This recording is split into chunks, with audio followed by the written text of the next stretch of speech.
right, ladies and gentlemen, welcome back. I'm your host, Chris Crenshaw. We are live from at least for one more week, live from the 336 for another episode, for episode 194 of the 815 Exchange. And well, we honestly have too many things to talk about. Like, there's stuff here on my notes that I didn't even have to mention, so I'll just throw them in very quickly just to mention in the roundup, like the WNBA draft, which was last Monday. What else do we have? Oh, the NFL draft is this weekend, or this week, really. Like, we got too many things to talk about, all right? So I really should make this intro as short as possible. Of course, this week we had Ryan versus Haney. If you follow me on my social medias, which is in the bio, along with everything else you're looking for in this life, along with timestamps as well, and in the outro, then you saw how I felt about that. We had the first round of the NBA playoffs kickoff. We had the NHL playoffs. We have the rap game, Civil War. We got too much. All right, we got too much to put in one episode, but we're going to try it. So sit back, relax, grab a drink, grab some food, get comfortable, because we have a probably long one. I'm not going to say it and lie to you. But like I said, timestamps provided in the description. And as always, remember to like, share, and subscribe if you guys are enjoying the content. Y'all been showing mad love lately, so I appreciate it. And yeah, without further ado, let's get down to it, all right? Business to handle in the boxing game, in the fight game. And well, I and the rest of the world was fooled. All right, we were fooled by Devin Haney's performance versus Regis Prograis, by Ryan Garcia going schizo in the lead up to this fight. We were fooled. I thought this was going to end up very badly for one King Ryan Garcia. But ladies and gentlemen, I come to you, and I don't often have to come on here and say this, but I was wrong. Yes, I was wrong. I am eating crow, ladies and gentlemen, this morning, this afternoon, probably when you're watching this or whenever you are. I am eating crow because, ladies and gentlemen, Ryan Garcia beat the brakes off of that boy. Oh my goodness. It really was 6 knockdowns, which is obscene. Okay, it's obscene, but unfortunately, the ref, who I'm not even going to give the clout to by mentioning his name, had money so clearly, so blatantly, so flagrantly on Devin Haney. He somehow managed to keep bringing Devin from the brink of death when the fight should have been stopped in the 7th. All right, if any normal, non-biased, non-money-taking, non-betting ref, or any ref with any common sense, the fight's over in the 7th. He knocked him down 3 times in that round. Only 1 counted. The others were trips. Devin was hanging on for life. People were talking about he was putting on a wrestling clinic we hadn't seen since, what was going on at Olympic trials this weekend, which we're also going to talk about. My goodness. My goodness. All over the place for Devin Haney. It started in the first round. He got hit with the left hook. All right? The left hook might be the most dangerous weapon in combat sports right now, between Alex Pereira and Ryan Garcia, 2 Latino men who have been blessed. All right, they have been blessed with the left hook from the gods, from the Lord himself descended, touched their left hand and said, my goodness, you have a weapon of mass destruction. And it was very destructive on Saturday. And honestly, I felt like Ryan was hunting it too much, but he was right for it. He was right for it. He made this a brawl. This was not a clean, this was not a sexy fight. This was not, a technical masterclass that we thought, Haney might just outclass him. And at certain points early on in this fight, it looked like might happen. All right. Ryan was hitting the ugliest Philly shell ever, but honestly, it was another thing that made Dev look worse, because this man was opening up, nearly fully turning around, completely offering you, the side of his body where you could have went to work. If he had any type of power, if that was Tank, he would have blew out Ryan's liver again. But Dev doesn't have the pop like that. Ryan took it. We know he's very tough. Took it, kept reloading. I think he could have used his jab much better, especially with his length and his explosiveness. But hey, like I said, the left hook spam worked. It kept hitting and Haney kept going down. All right, this was a beat down, a whooping in full effect. Ryan Garcia reminded everybody why. It's not just hype. It's not just, even though, like you said, because he's pretty, y'all hate on him. It's not just because he looks like a model. It's not just because he's the new golden boy. It's not just all that, the social media stuff, because he's a character. No, Ryan, when he gets it, he can go. He's one of the 4 princes of boxing for a reason. That reputation, that title was not descended on him because of his clout. It was because he's got the skills to pay the bills, and boy, did he pay them and more. Even bet on himself. I think he made an excess of 50 mil this week. And so, yeah, a great weekend to be Ryan Garcia. Put an absolute beat down on Devin Haney. The only issue was, of course, that he could not make weight. He said his body, and honestly, looking at photos of Ryan in this fight, even though I still don't condone missing weight by any means, looking at him in this fight and looking at him in the Tank fight where he had the rehydration clause, it's very apparent he was very drained. And I'm not making excuses for him because I still think Tank beats him, even with the hydration. Might be a little bit closer, but, I still think Tank is better. But he was very clearly drained. All right, he looks like a stick in that Tank fight, and then here he looked a lot better. He looked a lot healthier. So yeah, credit to Ryan, King Ryan. What else can we say? He told you so. When you go out there, you act the way you did, which I don't fully condone. It doesn't mean he's still not a little bit off his rocker, so to speak. Even though he won, but credit to Ryan for showing up when it matters. All right, in that ring. And proven why a lot of people had him tabbed to be one of the best of this generation. Went out, showed out, really should have knocked out Dev. We'll see what happens next. He wants to move up to 147, which after missing weight by 3 pounds is what he should do. He mentioned Fandora. There's been talks of Boots, even though they're kind of moving like he's the boogeyman right now. What else? Dev wants a rematch at 140. That's not happening. But yeah, shout out to Ryan. Got it done. There's nothing else that can be said. You knock a man down 6 times. You got it. The king is the king. Now, soccer this week was a madness. Okay, Champions League is one of the best competitions in any sport. I'm honestly sick, even though I still have hope that we'll still have some of that Champions League magic, even though we're adding more teams and the format's changing a little bit. The Champions League is one of the best one of the best competitions in any sport, in any country, just in the world. Okay, the magic is different and it's real. And boy, oh boy, did we have all the storylines. Of course, match day 2 in the quarterfinals, the final match day. Who's going to the semis? Both Dortmund and Atletico and PSG and Barca, both were the games that didn't end in a tie. They ended up with a 1-goal lead. So how would that go? First up, an absolute banger because, of course, between Atletico and Dortmund. I mentioned Atletico. The key was going to be for them to do the classic Diego Simeone. Let's sit on this lead. You ain't scoring on us. We shutting the show down. Dortmund wasn't rocking with that specifically. Julian Brandt and Marcel Sabitzer were not rocking with that at all. 2 absolutely world-class performances from both of them. And yeah, Dortmund gets the win here 4-2. Let's count it down. All right, Atletico, of course, is up 2-1 going into this game. Brandt starts us off, ties it up. Madsen scores, takes the lead. Hummels then scores out of halftime, gives up an own goal, gives Atletico the lead back. Then Correa scores. They're up by 2. Then Folkring and Sabitzer get it done to give Dortmund the win. The win by 1 goal. All right, just an absolute madness, back and forth. Even that little summary of the goals I just gave you does not live up to the absolute insanity that was this game. All right, Sabitzer finishes with a goal and 2 assists. It was just an absolutely insane performance from Dortmund, who were 5th in the Bundesliga. So this was a big game, not only because, they're sitting on the outside looking in, but it gives them a chance to still make the Champions League with that, 5th spot currently in the Bundesliga, because the German coefficient now looks great because of this game, and we'll talk about Bayern. But yeah, I mean, Dortmund, just they making the run, all right? They're making a hell of a run. They take out Atletico, overcame adversity, put the goals on them. Atletico, we've seen them sit on leads before and make it real ugly, make it real boring. Dortmund was not rocking with that. Shout out to the young talent. Shout out to Brandon and Sabitzer, though, because they were the ones, all right? They were the catalysts that got it done. Oh my goodness. PSG Barcelona. Again, it was a madness going back and forth between these 2 games and trying to keep up with everything. It was a madness.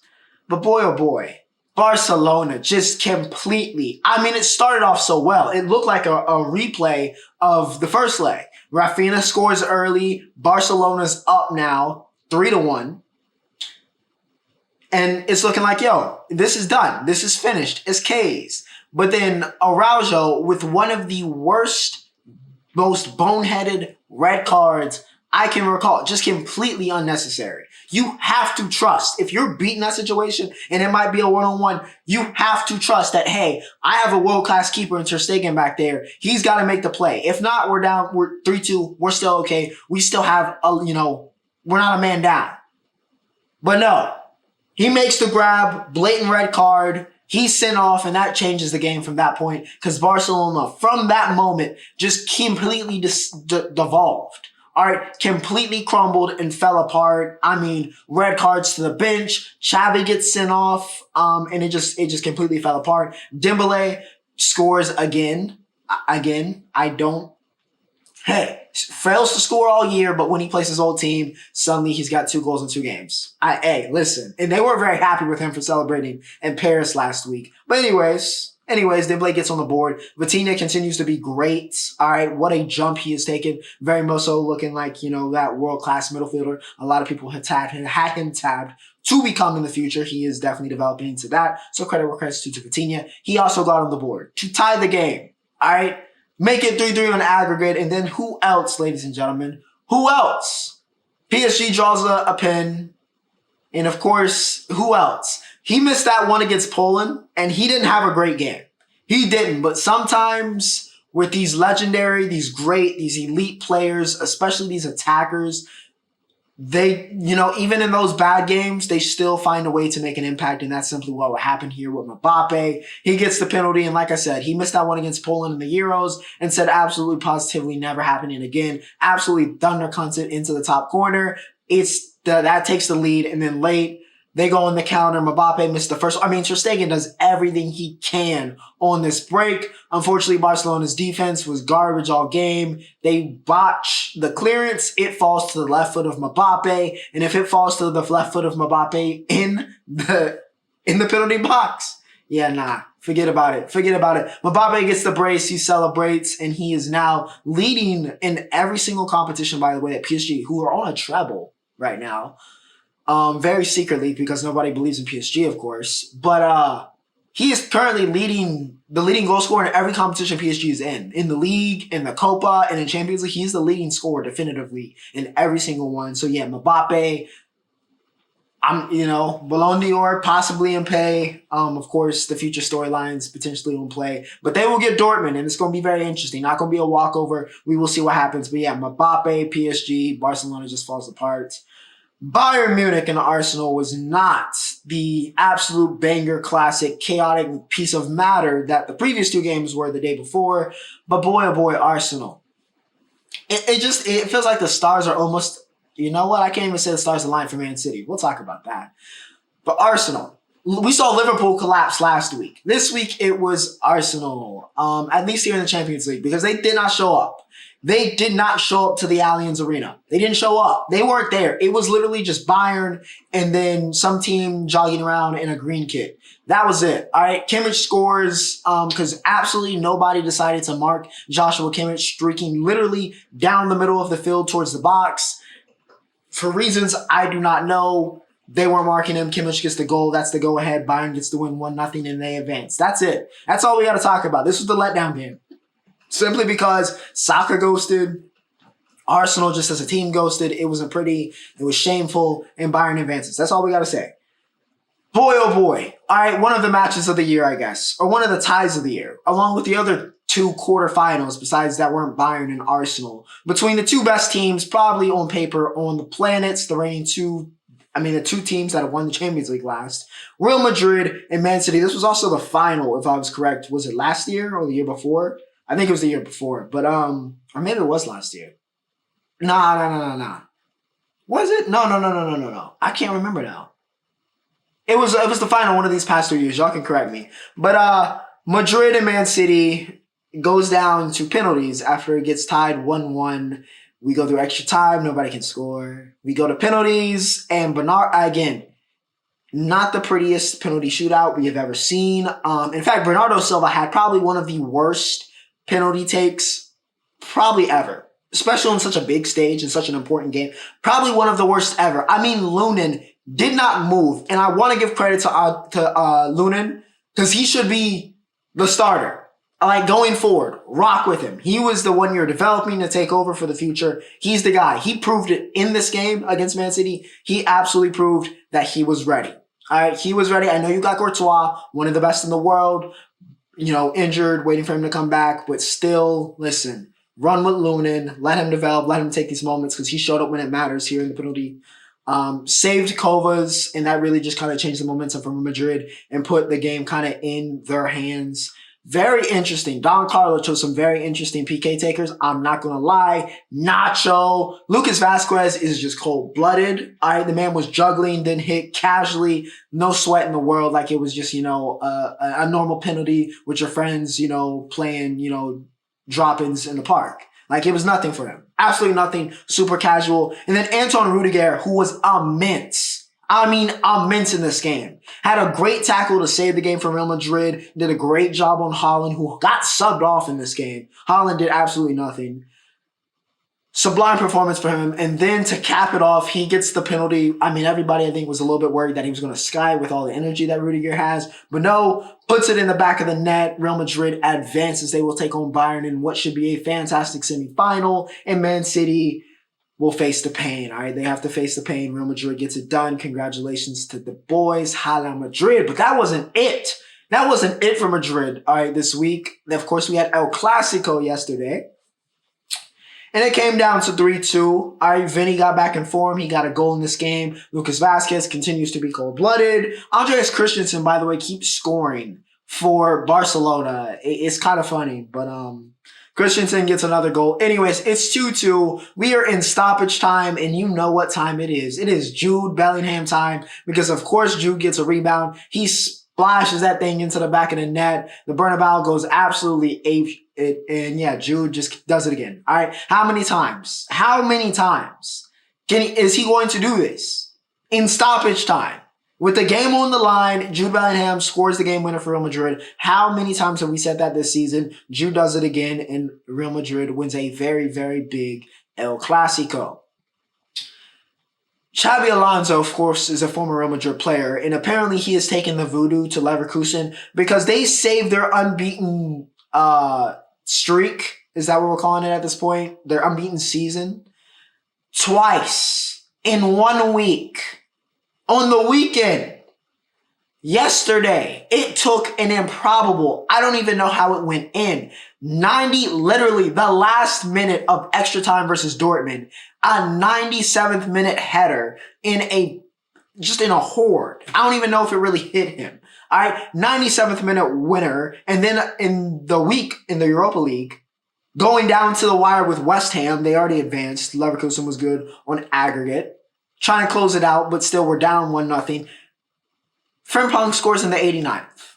I don't know what voodoo Leverkusen has to keep pulling this off, but it is certainly exciting. People are literally just tuning in when the game gets close like this because they're like, how are Bayern Leverkusen going to score this time? It is just honestly some of the best entertainment value I think in the world of football and in the world of soccer right now is Bayern Leverkusen. But yeah, by the way, shout out to Florian Wirtz because if you look at his performances this year, the man needs to be in Ballon d'Or conversations. But I'll let y'all simmer and think about that.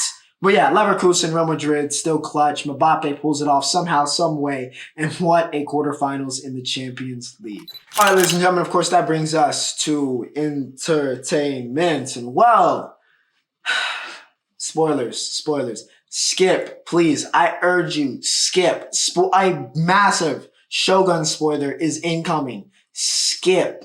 All right, I'm going to give you another 5 second. Sometimes I give the 5 second warnings on massive. This is a 5 second warning to skip ahead. Get out of this. All right, skip ahead to when I'm talking about the rap civil war or go to the next segment. All right, do not, if you have not seen Shogun, do not watch what I'm about to say. Okay, 5, 4, 3, 2, 1. Marico!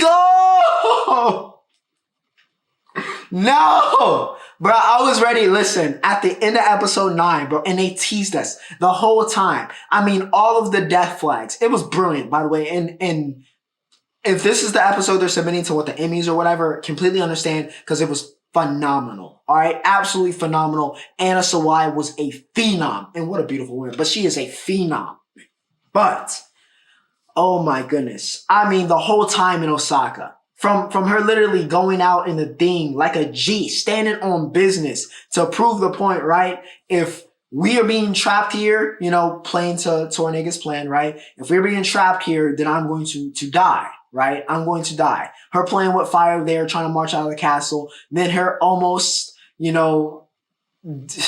then Blackthorn came through one last time and was like, listen, when the pain gets too much, when you're committing Sudoku, I will take you out. All right. So romantic. So romantic. Truly romantic. Right. And you're like, all right. And then she gets saved there. Right. Ashido shows up and was like, all right, fine. You're allowed to leave. This is ridiculous. Blah, blah, blah, blah, blah, blah. And she, hooks up with Blackthorn because, Blackthorn did the G thing, credit to the boy, credit to the Anjin. Alright, and we think everything's cool. Then they get jumped. While they're sleeping, they get jumped. Anjin pulls out the blick. He start firing on everybody. Moriko getting busy with the katana. We looking like we good. We good. And they're trying to escape, but then they get trapped and it's like, alright, they're about to blow up the door. Anjin is trying to move that light board, but then Mariko, no. She sacrifices herself by the door. It is just, oh my goodness, I'm sick, bro. I did not know she was, and they did such a good job. Honestly, it was reminiscent of Game of Thrones with Ned, right? Because they use Sean Bean, they use Ned Stark and all of the imagery for, the first season of Game of Thrones. And even to this day, they do as like this major pivotal character.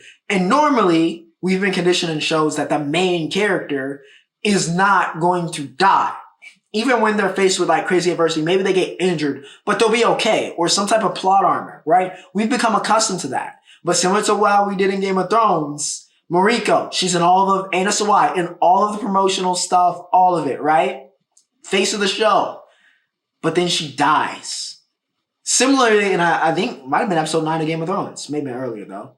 But yeah, she dies tragically to push the narrative and to really kind of kick everything off. Because that completely screws Ashido because you let this noblewoman get, assassinated. Tornega now has reason to push against him, right? And the Anja's gonna be, it's just a complete mess. I'm still sick. Anna Sawai, I love you. Mariko, I also love you. I am absolutely sick about that death. I was ready to crash out. That was one of those deaths that hits you and you're just like, bro, I don't even want to, what am I supposed to do with my life, right? I was completely ready to crash out about Mariko, but yeah, she dies tragically, but it was still important for it's gonna hurt, it takes away a little bit, but it's gonna hurt. And I think it's a reasonable death, and a worthy death for her, in terms of what it can mean for the overall narrative. So yeah, shout out to Shogun. It's been a truly a treat to watch. Truly a treat. We are now in week 4 of the Rap Civil War, and boy, oh boy, this week's update is just absolutely... Now, of course, if you didn't know, Taylor Swift dropped an album. I don't know if you know. She's probably about to sell 2 million this week, which is 2000's numbers. There was also like 31 songs, to be fair, but still, T-Swizzle killing it.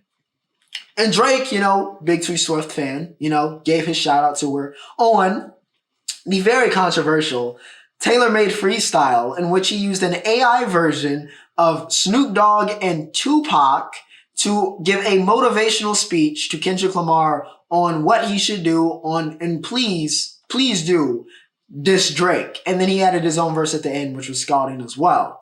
And people were very upset about this. Very, very upset about this. And my question is, why is there, what's the problem here? What's the problem here? Y'all can't go and be like, when somebody does something to Drake that crosses a line, quote unquote, or might cross a line, you can't be like, hey, everything's all fair in war. Everything's all fair in war. It's all fair game. But as soon as Drake does something to fire back, and let's not pretend here, this is not competition anymore. They are literally, and I quote, according to, I'll wait on that. But they're trying to take out Drake. They're trying to kill Drake, right? They're trying to kill all this. So when he fires back and does something violated Kendrick in this. Absolutely violated. All right, you used 2 West Coast legends, 2 people that Kendrick idolizes deeply. Pac, of course, who he deeply idolizes, literally made an album talking to him. violates him in this sort, and now it's crossing a line because it's AI.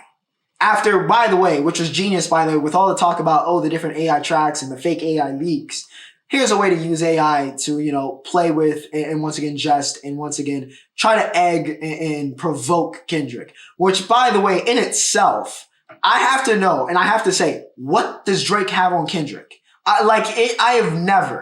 have never seen him actively want somebody, and I don't really recall any rapper really wanting someone to diss somebody, really wanting another artist to diss somebody as much as Drake for some reason wants K-Dot to respond. I mean, this is reaching different type levels. So I'm wondering, because I mean, Drake has done the whole, he trolls a lot. He plays the psychological game, as we've been told many, many times. And if you didn't know, Drake doesn't just diss you. I think I've said it on here before. He doesn't just diss you. He has to do everything else. He's going to buy something. He's going to buy your mother's house. He might he might do a bunch of stuff. All right. It's not just going to be a diss. It's going to be everything else. He's going to try to psychologically tear you down. All right. He's like Bruce Wayne. I think that's what I told my barber. I was like, he's like Bruce Wayne when he feuds with you. He's going to use every resource he has imaginable to tear you down. Right? So we've seen Drake do that before and be very confident going into like a feud or a diss or a battle. But this is obscene. This is obscene. So I'm wondering, what does he have against Kendrick that he does not feel any type of worry or anxiety about a potential? And it's K-Dot. It's not just like anybody else, me or, whoever. It's K-Dot, right? This is supposed to be the boogeyman who's not looking very much so like a boogeyman right now. But, it's supposed to be, at least one of the big three. And he just does not care. He's asking for it, which is crazy to me, but apparently Drake knows. I mean, we don't know everything, so Drake must have something on Kendrick. I've seen a lot of people saying he might own everybody's masters, which honestly tracks. Crazy enough, honestly that tracks, and I would not be surprised. And that'd be kind of the ultimate trump card if that's what the case is at the end of all this.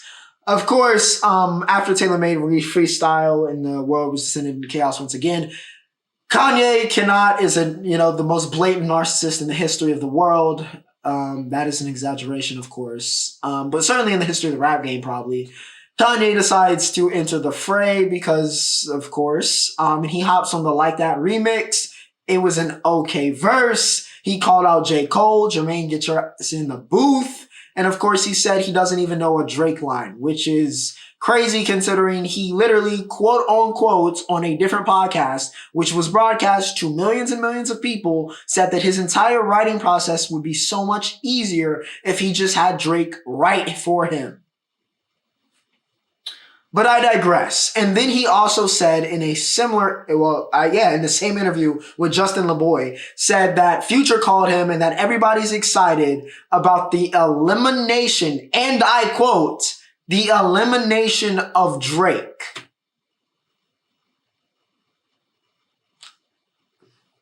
I'm sorry. This is, I'm not saying that the Avengers can't win, because they very well may come back, some crazy diss record, and they quote unquote win the feud. But I still don't know how much of a win it is if we're supposed to be, this entire feud, which has personal matters intertwined, is over who is the top of the rap game, who is the king, who is the best of this generation, right? And I think it's become abundantly clear. And this is not me meat writing. This is just me telling you the truth from the optics. And if you take, whatever side you're on out of this, it becomes very clear, right? If this is a conversation, this is a feud over who's the top guy, we have all the best rappers, all these great artists from this generation, right? Trying to take out one man. I wonder who's the top guy. I wonder who's the king if everybody's hunting one man. And not only are you hunting him, you're losing. You're losing. Drake is winning a 20v1. Every paranoid bar. It's kind of crazy. I know not everybody listens. Well, that's kind of not true also, because some people just hate listening to him. They're just technically listening. But, not everybody's a Drake fan. Fair. Music is subjective.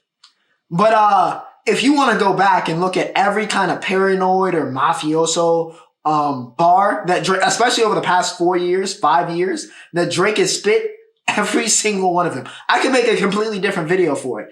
every single one of them in the past month since Like That dropped has come true or been proven right. Every single one. Every single one. It's obscene. They are treating him like he's Thanos. Kendrick is supposed to be the boogeyman, but it seems like the entire industry is scared of one man. If it is taking the other top 10, the other 9 of the top 10 best artists from the past decade, even the top R&B guy, if you want to call The Weeknd in that, the top producer in Metro, it's taking all of y'all to take down one man, to try, and you're not winning right now. What does that say? What does that say? Y'all are jumping him and getting your ass kicked. What does that say? What are the optics of that? Even if y'all come back and somehow win this, which is possible, it's diluted by the fact that it took everybody else to take down one man. And I don't know if you can fully take him down. Crazy. They're treating him like Thanos, like Doom, like Galactus. He is the ultimate villain, the ultimate trump card. They can't, picture clearly is planted on the wall when y'all are cooking up. Clearly. It is crazy. Crazy. Legitimate 20v1 and Drake is winning right now. We will see what happens next week during the update, but it's crazy. Absolutely. Y'all have kissed the ring, alright?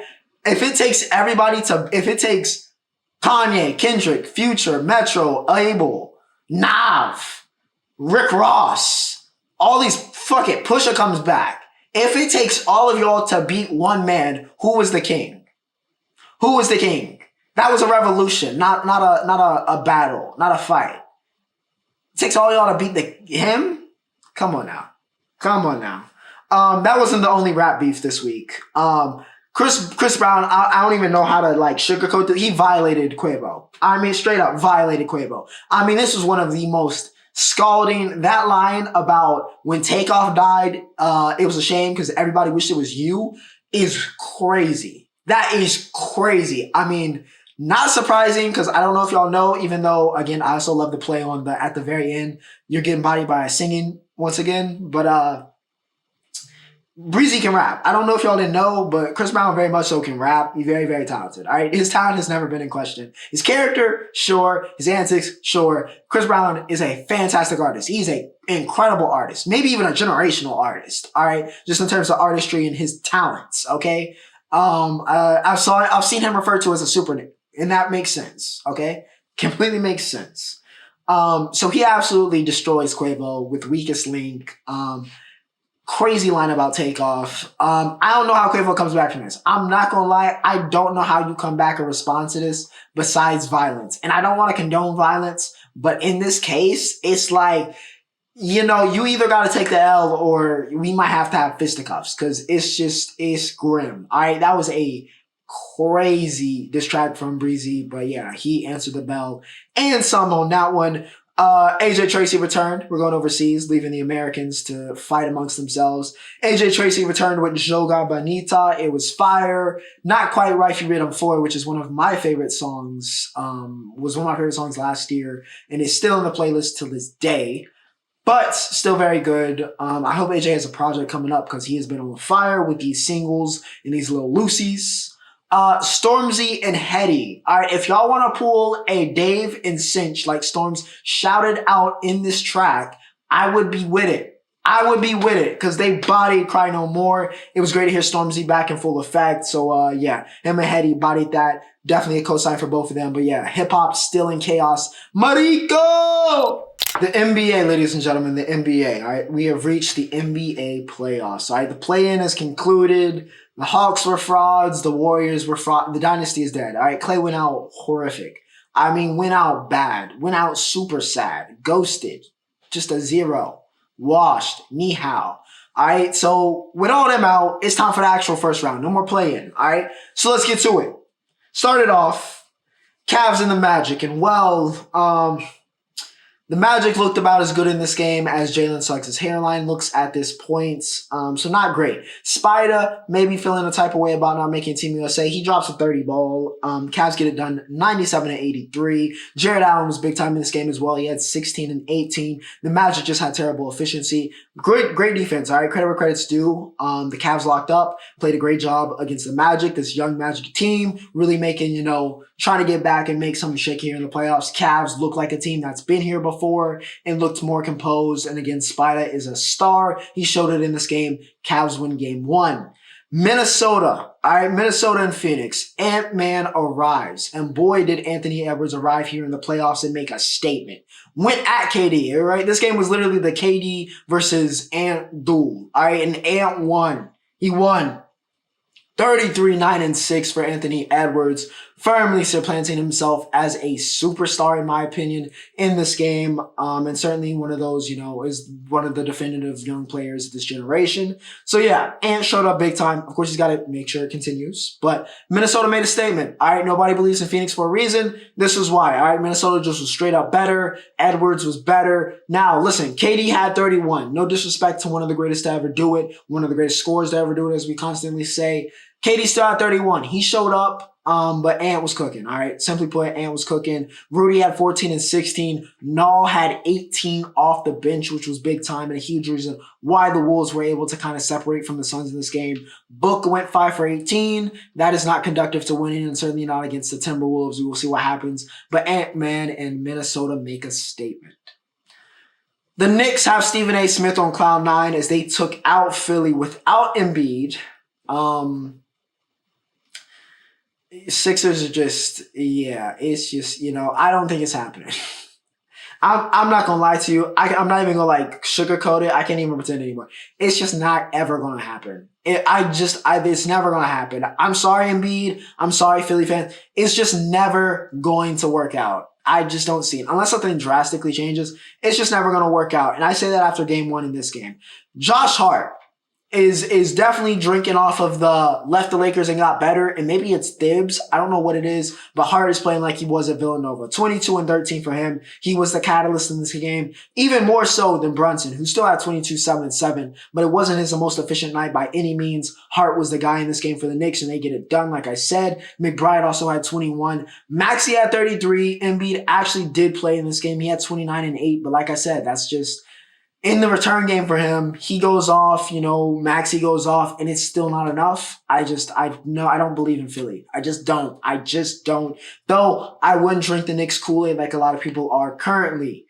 Denver and the Lakers. Are we really surprised? Denver gets the win here in game 1, 114 and 103. I saw a lot of, though, if you go 32, 12, and 7, and you are playing the way the Joker has the past 3 years, I guess you kind of can get glazed, and it's all right. But yeah, there were some crazy takes. All right, talking about Joker's is the greatest of all time. Whoa, calm down. I saw somebody say Joker right now is better than LeBron ever was in his career, which is asinine. All right, is asinine. Stop it. Stop right there and never pick up a mic or a keyboard again. But Joker is certainly probably the best player in the world right now, and that's what matters. Jamal Murray had 22, 6, and 10. MPJ had 19, but more importantly, the rest of his family. It has been a horrible month for the Porter family. All right, simply put, for the Porter family, horrible month. All right, MPJ is busy doing podcasts with Lana Rhodes. Jonte just got banned from the NBA for putting bets. Cobain just got arrested for 6 years for killing somebody in a car crash. It was a disastrous week, a disastrous month for the Porter family. My condolences. Some of this is self-inflicted though, so kind of your fault, but rough weekend to be a Porter. AG at 12, 11, and 7. Listen, if the starting 5 does that, or 4 of the starting 5 for the Nuggets, nobody's beating them. Not the Lakers, not, the Thunder, not the Wolves. Nobody is beating the Nuggets in this form. And yeah, I wouldn't be shocked if they sweep the Lakers, to be completely honest with you. AD had 32 and 14 and 5. Braun had 27, 6, and 8. And it just was not enough. The Nuggets are better, and they showed why in game 1. They are championship favorites for a reason. Boston. If it doesn't happen this year, it's never going to happen. 114 and 94, they get the win in game 1 versus Miami. They had 6 different players with double digits.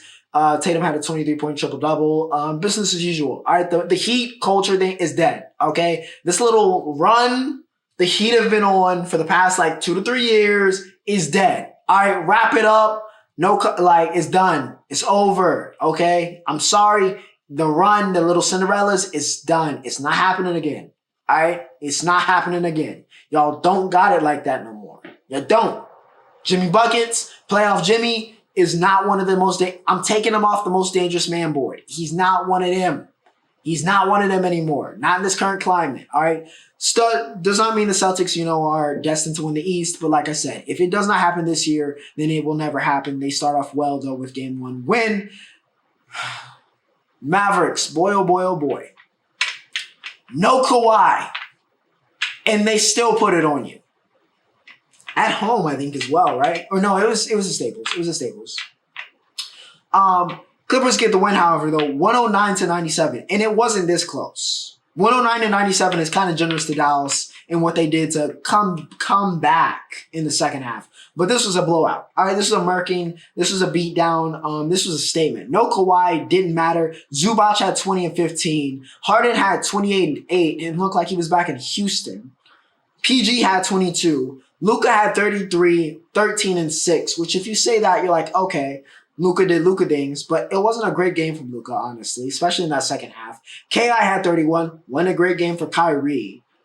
And yeah, the Clippers made a statement. They just looked better, completely outclassed the Mavericks without their best player. A statement win for sure. We will see what happens, though. Definitely going to be one of the most interesting series, in my opinion. But boy, oh boy, did the Clippers start well. Milwaukee takes care of Indiana 109-94 because Dame knocked down Glorilla and is now acting different. Shout out to Big Glow. Dame had 35, and Dame's wife is in shambles right now. Middleton had 23 and 10. And yeah, Siakam at 36 and 13. The issue is that your supposed potential superstar, star point guard, Team USA member, all-star, all-NBA selection, Tyrese Halliburton, was nowhere to be found. I mean, the man's playing like George Hill. I don't know what happened over the All-Star break and where pre-All-Star break Tyrese Halliburton, who was, the reincarnate at 6'5", I don't know what happened to him and why George Hill is now taking over his body, but it's not going to work. It is not going to work. It's going to be a very quick series if this is how Halliburton is playing. He needs to snap out of whatever trance he's been in for the past 2 to 3 months and get back to playing like the Tyrese Halliburton we saw earlier in the year. Team USA Tyrese Halliburton. One of the best point guards in the world, Tyrese Halliburton. Because that Holly has been nowhere to be found, and they just got smoked by the Bucks, who didn't even have Giannis. Yikes. OKC wins it at the brink versus New Orleans, 94-92. Shai is a model of consistency as always. Once again, we have 28 points somehow, some way. Even though this was a defensive battle, all right, this was not a great game to watch. If you like defense, though, it wasn't bad. But yeah, it wasn't the prettiest game. But when it matters, Shai threw up honestly some BS and it went in. But home bounce. Chet played a great first game of his playoff career. Probably, obviously, will not be the last. 15, 11, and 5. That's 5 blocks for Chet. He was great, including having that big block to really set up that Shai game. Go ahead. Go ahead is the right term to say. So yeah, shout to Shai. Shout to Shai. Shout to Chet. Jonas Valanciunas had 13 and 20, but it was not enough because CJ McCollum was busy going 9 for 22 and doing absolutely nothing, though he had 20 points. And BI was also doing absolutely nothing. He went 5 for 17. I think Isaiah Evans might have had a better impact for the Pelicans yesterday than BI because he was relatively ghosting. All right, relatively ghosting in Alcatraz. So yeah. OKC gets the big Game 1 win. New Orleans needs Zion back stat. I hate that he keeps getting injured, but, got to lose the weight. We will see what happens there as the NBA playoffs have kicked off. Now, that brings me to the Roundup and, chaos at Talladega, but that's a part of the course. That's the expectation. When we go to Talladega, by the way, I saw that clip like a lot of other people of y'all partying at Dega. And I'm trying to figure out where my invite was because I was trying to get busy. But anyways, Dega. Chaos as always, especially in the final laps. Michael McDowell trying to block on Brad, and it just does not go well at all. He gets turned. We have the big one. And Tyler Reddick. from third place, somehow, some way wins Talladega. Sometimes it's better to be fortunate, better to be lucky than to be, at the top on these super speedways, and that's what happened. Reddick gets the win. MJ picks up his kid. He had a pretty cool celebration climbing up the fence. Yeah, shout out to Tyler. He gets it done. Max dominates Shanghai. Listen, I'm not even going to spend too much time on this F1. It's going to be under a minute. Max dominates. Lando driver of the day. He was cooking. Checo gets third. That's all we really got to say. He won the sprint race. He won the actual race. Max dominates. You know what happens. All right. NHL playoffs have kicked off, by the way. Austin Matthews with some end of the season awards, which we can talk about. He doesn't get 70. He got 69. Nice. But he does win the Richard Trophy. Kucherov wins the Art Ross, but McKinnon is expected to be MVP, which I kind of find is kind of funny because he's like second to both of them. I think he's second in the Art Ross. I think he finished second or close to it in the Rocket Richard. So yeah, kind of funny there for Mac. But yeah, shout out to Austin and Cooch on some great seasons. We will see what they can do in the playoffs as that kicks off.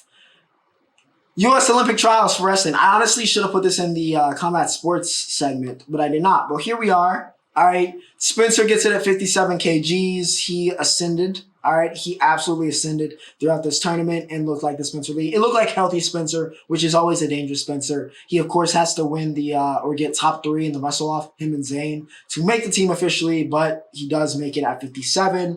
Zayn makes it at 65. Like I said, he takes out Nick Lee. Penn State on Penn State crime, but the Zayn train keeps on rolling. Kyle Dake continues to be one of the best wrestlers in the world. He wins 74 kgs.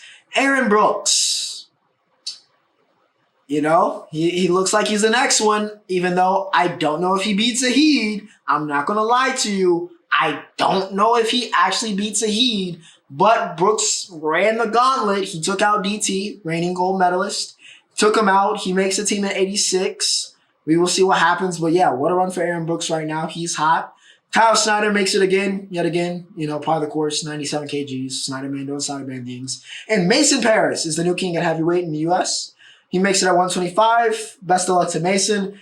18 national champions, or 18 national championships between all, what's that, 6? 1, 2, 3, yeah, 6 of these guys. So pretty elite. I like the team. Like what they can do potentially on the world stage. Some new faces, some old faces. Going to be fun. All right, going to be fun. Hopefully everybody makes it. WNBA draft. Like I said, I need to tack this on. Caitlin.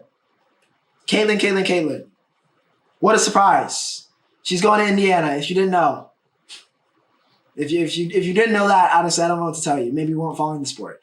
But Caitlin goes number 1. No surprise there. Number 2 goes Cam. Not really a surprise. Number 3 is Camila, which was kind of a little bit of a surprise, but still makes sense. They will team up her and Angel Reese, which will be an absolutely dangerous duo. Nobody is getting a rebound against the Chicago Sky. That's going to be a lot of fun. So yeah, Cam and Angel to Chicago. Rakia Jackson goes 4 to team up with Cam Brink in LA, which I think is really cool. By the way, Cam Brink, my. Her, Angel Reese, and Rakia. And of course, the great Nikki Moole were my best dressed at the event. But yeah, Rakia and Cam is going to be a fun duo. So yeah, a lot of cool young duos kind of teaming up. Even in Indiana with Caitlin and Aaliyah from last year. Kate Martin gets drafted by the Aces, who, by the way, robbed everybody again. They get Kate Martin drafted out of the crowd, which is a really cool moment. Diasia Fair and Elizabeth Kitley. How did y'all let Liz go to the Aces? Now they got the Candace replacement, and she gets to take a red shirt. It's crazy. All right, absolutely crazy. But yeah, WNBA draft, I wish, all these players could make the team and we didn't have to worry about seeing these people get cut in like 2 weeks. But hey, is what it is. But still a lot of fun to see this, really special draft class have their moment in time. So yeah, should be fun. Should be a good season. I can't wait. We'll be covering it here, of course, on the 815 Exchange. And of course, speaking of drafts, the NFL draft is this week. Caleb Williams is widely expected to go. If he doesn't go to Chicago, then something has gone terribly wrong. Or maybe he got Laramie. Honestly, he could probably get Laramie tonsiled and still go to Chicago at this point. Number 2, who Washington is picking is going to be very interesting. Nobody knows if it's Drake. Nobody knows if it's JD. All right, so a lot of questions there. The Patriots are after that. Are they just going to pick up the scraps? JJ McCarthy's made a run.